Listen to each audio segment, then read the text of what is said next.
Cet amendement vise à la production d'un rapport d'information évaluant précisément les coûts supplémentaires qui devraient potentiellement être supportés par des opérateurs privés à but non lucratif, en particulier les organisations non gouvernementales qui sont considérées comme des opérateurs au sens de l'article 5 de la présente loi.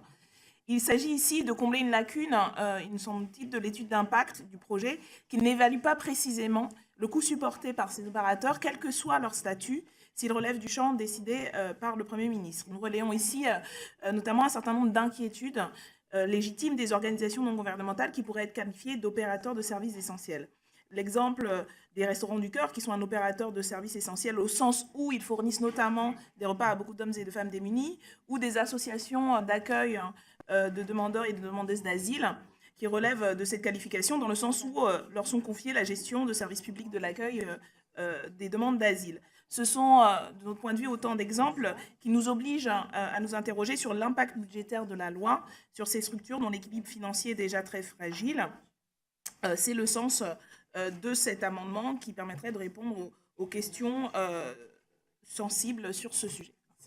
Puisque, en fait, cet amendement vise à augmenter le montant de l'amende susceptible d'être prononcée pour assurer la sécurité des réseaux de systèmes d'information afin de la rendre plus efficace et réellement dissuasive.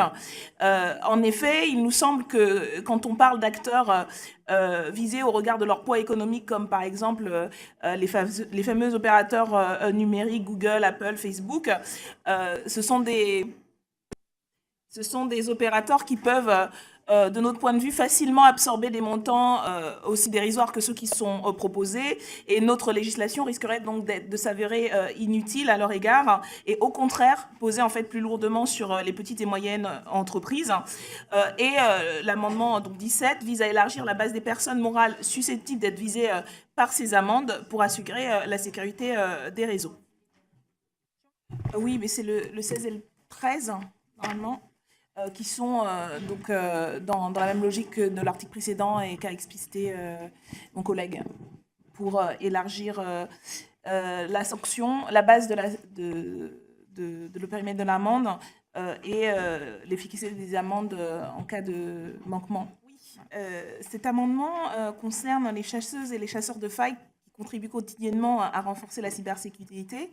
Contrairement à des agences d'informaticiens qui interviennent de manière conjoncturelle quand un risque est pressenti pour la sécurité des systèmes, nous pensons que proposer une prime, une sorte de bug bounty, à celles et ceux qui détectent des dysfonctionnements dans tous les systèmes informatiques et de l'État, et non pas seulement pour certains opérateurs limitativement désignés par le Code de la Défense, irait dans le sens d'une meilleure sécurité.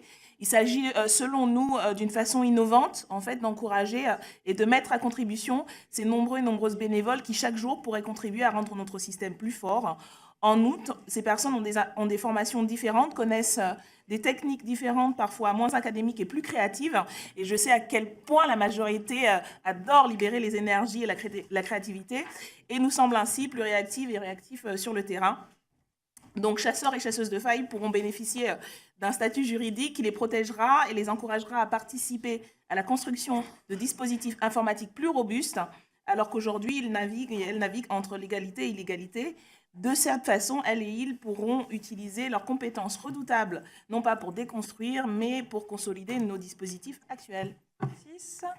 Non, on va peut-être en rajouter une petite couche, parce que pour le coup, enfin, on va là clairement dans le même sens. Il n'y a pas d'enjeu de rapport de force pour dire on s'oppose idéologiquement à ce que vous faites parce que ça va en arrière, en régression de l'intérêt général, etc. Là, c'est vraiment pour essayer d'avancer ensemble sur un domaine dont je sais, et la majorité l'a suffisamment dit sur tous les tons et tous les plateaux, que le numérique, la question du cyber est importante. Et là, on a y compris un domaine où on pourrait être un peu...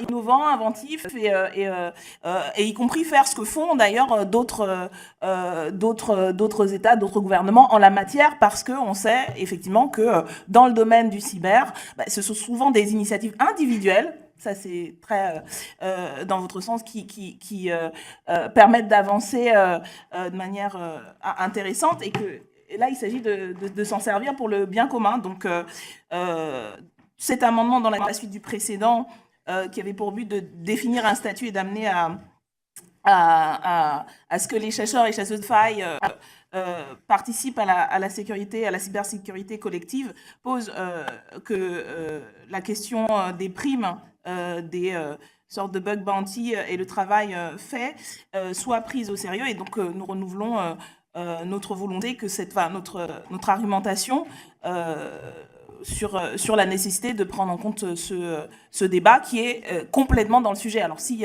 ça c'est hors sujet, je ne sais pas qu'est-ce qui peut être plus dans le sujet que ça, pour le coup. Monsieur le rapport.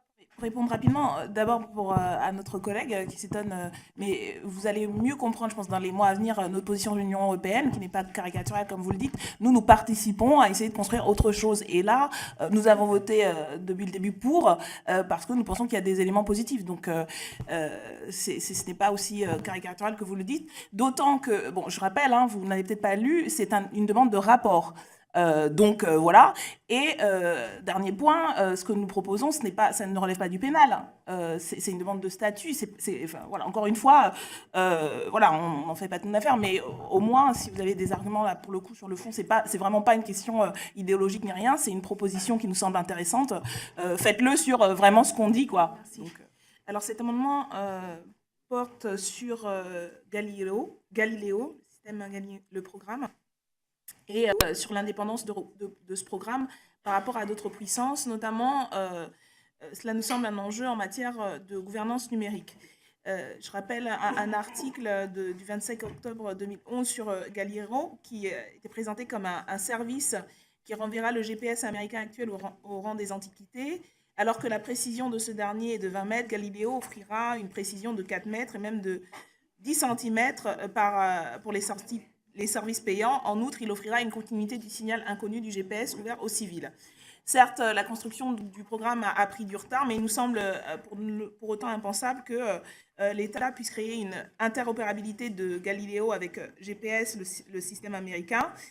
Pourtant, les informations manquent quant aux volontés du gouvernement actuel et de l'Union européenne de promouvoir ou non cette interopérabilité et au niveau mondial des systèmes globaux de navigation par satellite. Et nous souhaiterions donc par cet amendement connaître les positions détaillées du gouvernement sur ce sujet.